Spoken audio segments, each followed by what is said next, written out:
بسم اللہ الرحمن الرحیم۔ خلافت عمر فاروق رضی اللہ عنہ کا پانچواں درس۔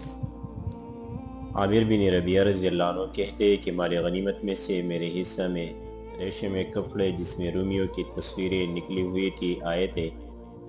مجھے ملا دوسری تصویروں کے ایک کپڑے میں حضرت مریم اور حضرت عیسیٰ علیہ السلام کی نہایت خوبصورت تصویریں بنے ہوئی تھی۔ میں وہ کپڑے لے کر یمن گیا اور ان کو وہاں بہت زیادہ قیمت سے بیچ کر طائف میں آ کے اس قیمت سے اسباب خرید لیا۔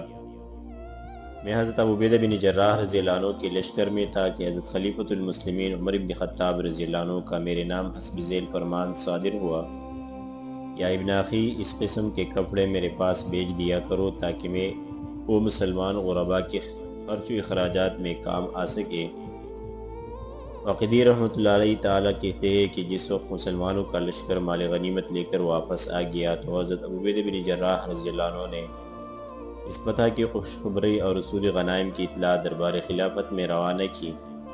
حضرت خالد بن ولید رضی اللہ عنہ کی تعریف توصیف ان کا شکریہ نے اس خلاب القدس کی جانب روانگی کے وقت جو انہوں نے تقریر کی تھی تحریر کی، اور ساتھ ہی حضرت عمر فاروق رضی اللہ عنہ کی خدمت میں درخواست کی کہ جناب حضرت خالد بن ولید کو چند الفاظ مہربانی اور بشارت کی تحریر کر دے۔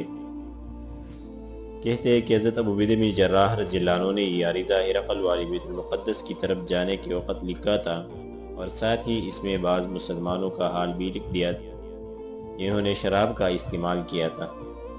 عاصم بن ذؤیب عامری رضی اللہ عنہ کہتے ہیں کہ شام کی مہمات اور فتح دمشق میں بھی موجود تھا۔ یمن کے جو عرب آئے ہوئے تھے انہوں نے شراب کو پاک سمجھ کر پینا شروع کر دیا۔ حضرت ابو عبیدہ بن جراح رضی اللہ عنہ کو یہ سخت ناگوار گزرا۔ عرب کے ایک شخص نے غالباً حضرت سراقہ بن عامر تھے، انہیں مخاطب کر کے کہا، یا معاشر ایوب، شراب خواری چھوڑ دو، یہ کمبخت عقل کو زائل کر کے گناہ کے ارتکاب میں مدد دیتے ہیں۔ رسول اللہ صلی اللہ علیہ وسلم اس کے پینے والے بلکہ اس کے لانے اور منگانے والے پر لعنت فرمایا کرتے تھے۔ اسامہ بن یزید لیثی نے بسلسلہ روایت حضرت حمید بن عبد الرحمن بن عوف غسانی سے روایت کی ہے کہ میں حضرت ابو عبیدہ بن جراح رضی اللہ عنہ کی شام کی فوج میں داخل تھا۔ آپ نے حضرت عمر فاروق رضی اللہ عنہ کی خدمت اقدس میں فتح القدس کے ساتھ یہ بھی لکھا تھا کہ بعض مسلمانوں نے شراب پی کر حدی شرع کو اپنے اوپر لازم کر لیا ہے۔ میں یہ خط لے کر مدینہ طیبہ کی طرف روانہ ہوا۔ اس وقت مدینہ شریف پہنچا تو حضرت عمر فاروق رضی اللہ عنہ چند احباب کے ساتھ، جن میں حضرت عثمان غنی، حضرت علی، حضرت طلحہ اور حضرت عبد الرحمن بن عوف رضی اللہ عنہ اجمعین بھی تھے، مسجد نبوی صلی اللہ علیہ وسلم میں رونق افروز تھے۔ میں نے آپ کو خط دیا، پڑھ کر اس پر غور کرتے رہے۔ اس کے بعد فرمایا کہ حضور سرور کائنات صلی اللہ علیہ وسلم نے شراب پینے والے کے درے لگوائے ہیں۔ پھر آپ نے حضرت علی کرم اللہ وجہہ سے دریافت کیا کہ آپ کی کیا رائے ہے؟ انہوں نے کہا، شرابی جب بے ہوش ہو جاتا ہے تو بکنے لگتا ہے، اور جب بکنے لگتا ہے تو افطراء اور دروغ گوئی کرنے لگتا ہے، اور جب دروغ گوئی کرنے لگتا ہے تو 80 درے مارنے لازم ہوتے ہیں، بس ان کے 80 درے مار دینی چاہیے۔ یہ سن کر آپ نے حضرت ابو عبیدہ بن جراح رضی اللہ عنہ کے نام حسب ذیل فرمان لکھا۔ اما بعد تمہارا خط پہنچا اور اس کا مضمون پڑھا، جن جن اشخاص نے شراب پی ہے ان کے 80 درے مار دو۔ یہ اپنی جان کی قسم، ایسے لوگوں کے لیے شدت اور سختی کے سوا اور کچھ نہیں ہے۔ انہیں چاہیے کہ وہ اپنی نیتوں کو صاف رکھے، اللہ عز و جل پر ایمان لائے، اس کی عبادت کرے، اس کی تصدیق اور شکریہ ادا کرے۔ بہرحال جنہوں نے شراب پی ہے ان پر حد شرع جاری کر دو۔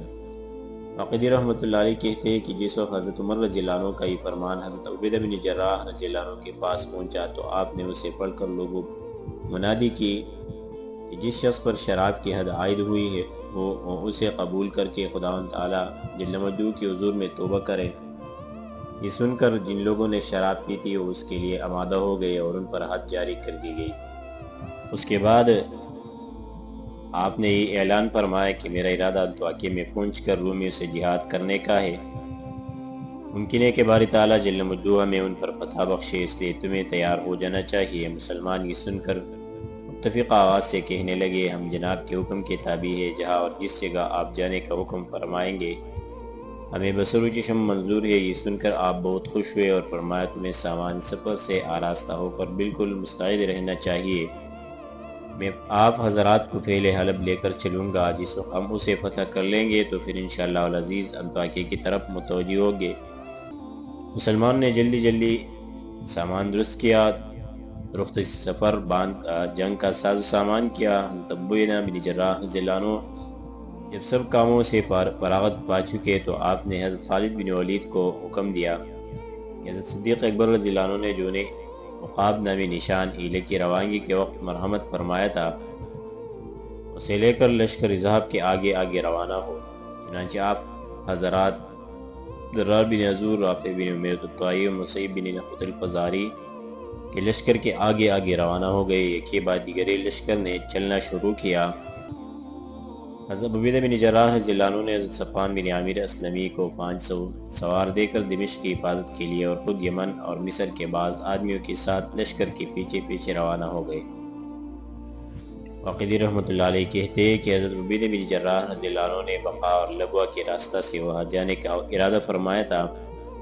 چنانچہ آپ جس وقت بقا اور لبوا کے مقام میں پہنچے تو آپ نے حضرت خالد بن ولید کو ہمت سے آنے کے متعلق حکم دیا اور فرمایا، ابو سلیمان تم خدا کے بھروسہ اور اس کی مدد سے قوم پر جا پڑو اور عرض عاصم قنسرین پر تخت و تاراج کر دو، میں بالبک جاتا ہوں۔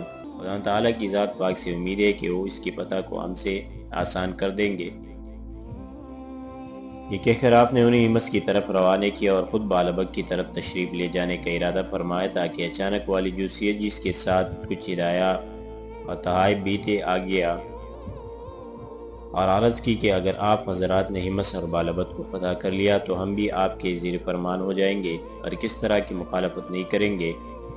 حضرت ابو عبیدہ بن جراح رضی اللہ عنہ نے اسے 4000 درہم اور 50 ریشمی کپڑوں پر 1 سال کے لیے صلح کر لی۔ صلح نامہ مرتب ہونے کے بعد آپ بالبک کی طرف روانہ ہو گئے۔ ابی لبوا سے بہت تھوڑی دور نکلے تھے کہ ایک سانڈی سوار جو نہایت تیزی کے ساتھ چلا آ رہا تھا آپ کو دکھلائی دیا۔ آپ ٹھہر گئے۔ جس وقت وہ قریب آیا تو معلوم ہوا کہ وہ حضرت اسامہ بن زید طائی ہے۔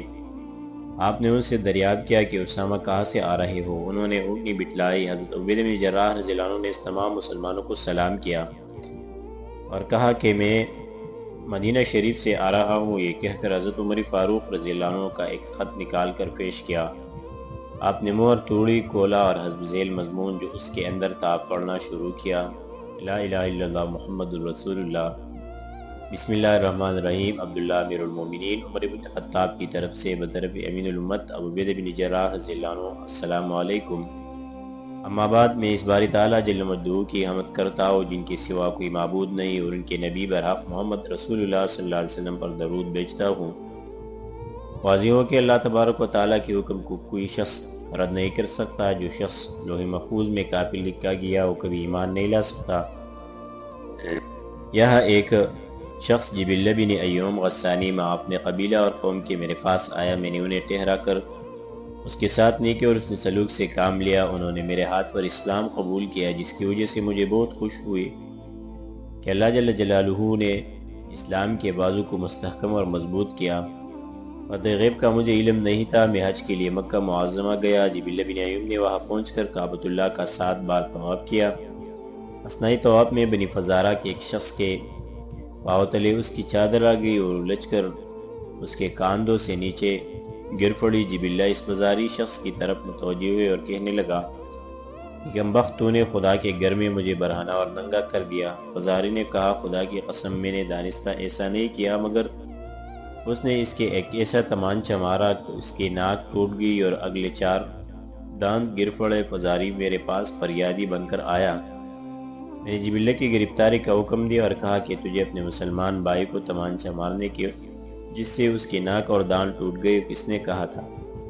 اس نے جواب دیا کہ اس نے میری چادر کو پیر کے نیچے دبا لیا تھا۔ اگر خدا کی قسم حرمت بیت اللہ کا خوف نہ ہوتا تو میں اسے اسی وقت قتل کر دیتا۔ میں نے کہا، تو نے خود جرم کا اقرار کر لیا ہے، یا تو تجھے وہ معاف کر دے ورنہ میں اس کے واسطے تیرے سے ضرور قصاص لوں گا۔ اس نے کہا کہ مجھ سے آپ قصاص لیں گے، حالانکہ میں بادشاہ اور وہ ایک بازاری آدمی ہے۔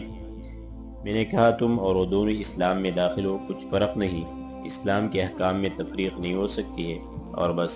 اس نے کہا، اچھا آپ مجھے کل تک مہلت دیجئے اور کل قصاص دلوا دیجئے۔ میں نے فضارے سے دریافت کیا کہ تم کل تک مہلت دیتے ہو؟ اس نے کہا بہت بہتر، چنانچہ مہلت دے دی گئی، مگر جس وقت رات ہوئی تو وہ راتوں رات اپنے قبیلہ کو لے کر شام کی طرف قلب الطاغیہ کی طرف بھاگ گیا۔ مجھے امید ہے کہ اللہ جل جلالہ تمہیں ان پر فتح بخشیں گے۔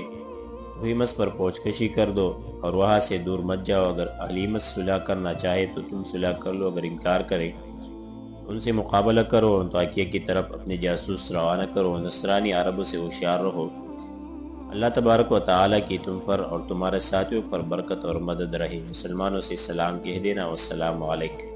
واقعی رحمۃ اللہ علیہ کہتے ہیں کہ حضرت عبیدہ بن جراح رضی اللہ عنہ نے پہلے اسے آہستہ آہستہ پڑھا، اس کے بعد بلند آواز سے تمام مسلمانوں کو سنایا، پھر آپ نے بھی ہمس کی طرف کوچ کر دیا۔ حضرت خالد بن ولید رضی اللہ عنہ پہلے ہی ایک ثلث لشکر لے کر وہاں جمعہ کے روز ماہ شوال 14 ہجری میں پہنچ گئے تھے۔ بادشاہ کی طرف سے ہمس میں نیقات بن گرگس نامی گورنر مقرر تھا، مگر جس روز حضرت خالد بن ولید رضی اللہ عنہ یہاں پہنچے تو اسی روز وہ مر چکا تھا۔ حلیمس آپ کا لشکر دیکھ کر ایک بڑے کنیسہ میں جمع ہوئے۔ ایک سردار انہیں مخاطب کر کے کہنے لگا، بادشاہ کی طرف سے جو یہاں گورنر مقرر تھا اس کا انتقال ہو چکا ہے۔ بادشاہ کو ان عربوں کی خبر تک نہیں کہ وہ ہم پر چڑھ آئے ہیں، اور نہ ہمیں خود اس کا کوئی علم تھا کہ وہ جو سیاہ اور بالابک کو بغیر فتح کیے ہم پر چڑھائیں گے۔ یہ بات بالکل خلاف توقع کے ظاہر ہوئی ہے۔ ایسی صورت میں اگر تم نے لڑنے کا ارادہ کیا اور بادشاہ کو لکھ کر لشکر اور افسر اپنی کمک کے لیے طلب کیے تو اول تو اہل عرب بادشاہ کے کسی سپاہی تک کو تمہارے پاس نہیں آنے دیں گے، دوسرے تمہارے پاس کھانے پینے کا کوئی ایسا ذخیرہ موجود نہیں ہے کہ قلعہ بند اور محصور ہونے کے وقت کام آ سکے۔ لوگوں نے جواب دیا کہ پھر اس صورت میں تمہاری کیا رائے ہے؟ اس نے کہا میری رائے میں تم مسلمانوں جن شرائط پر وہ چاہے صلح کر لو اور جو کچھ وہ طلب کر دے دو اور کہہ دو کہ ہم تمہارے تابع ہیں۔ اگر تم نے حلب اور قنسرین کو فتح کر کے بادشاہ کی فوجوں کو عظمیت دے دی تو ہم بھی تمہارے قبضے میں خود بخود آ جائیں گے۔ قراردادوں کے بعد جس وقت مسلمان یہاں سے چلے جائیں گے تو پھر ہم بادشاہ کو اطلاع دے کر اس کے جرار فوجیں اور اس کے شہزادوں یا حاجبوں میں سے کسی ایک سردار کو طلب کر لیں گے۔ نیز اس وقت غلہ اور سامان بھی کافی فراہم ہو جائے گا، پھر ان سے خوب دل کھول کر لڑیں گے۔ اہل ہمس نے اس کی رائے قرین مصلحت اور ثواب سمجھ کر پسند کی اور کہا کہ آپ ہی اپنے تدبیر اور رائے صاحب سے اس کام کو انجام تک پہنچا دیجیے۔ چنانچہ اس نے حضرت عبیدہ بن جراح رضی اللہ عنہ کی خدمت میں ایک معزز شخص کو جس کا نام جاسلیقہ تھا صلح کے لیے روانہ کیا۔ اس نے حضرت عبیدہ بن جراح رضی اللہ عنہ کے پاس آ کے صلح کے متعلق گفتگو کی اور جو کچھ اس سردار نے حلب، قنسرین، عواصم اور انطاکیہ کی طرف مسلمانوں کو چلے جانے کے متعلق سمجھا جائے عطا کہا۔ حضرت عبیدہ بن جراح رضی اللہ عنہ نے اسے منظور کر لیا اور 12,000 دینار 200 ریشمی کپڑوں پر 1 سال کے لیے یومین ابتدائی ماہ ذی قعدہ لغاج شوال 15 ہجری تک تھی صلح کر لی۔ کہتے ہیں کہ جس وقت صلح نامہ مرتب ہو گیا تو حلیمس کے تجارت پیشہ لوگ مسلمانوں کے لشکر کی طرف آئے۔ مسلمانوں نے ان سے مال خرید کیا۔ حلیمس نے بیع و شراء میں مسلمانوں کی اولو العزم اور شجاعت دی کی اور خوب ان سے نفع کمایا۔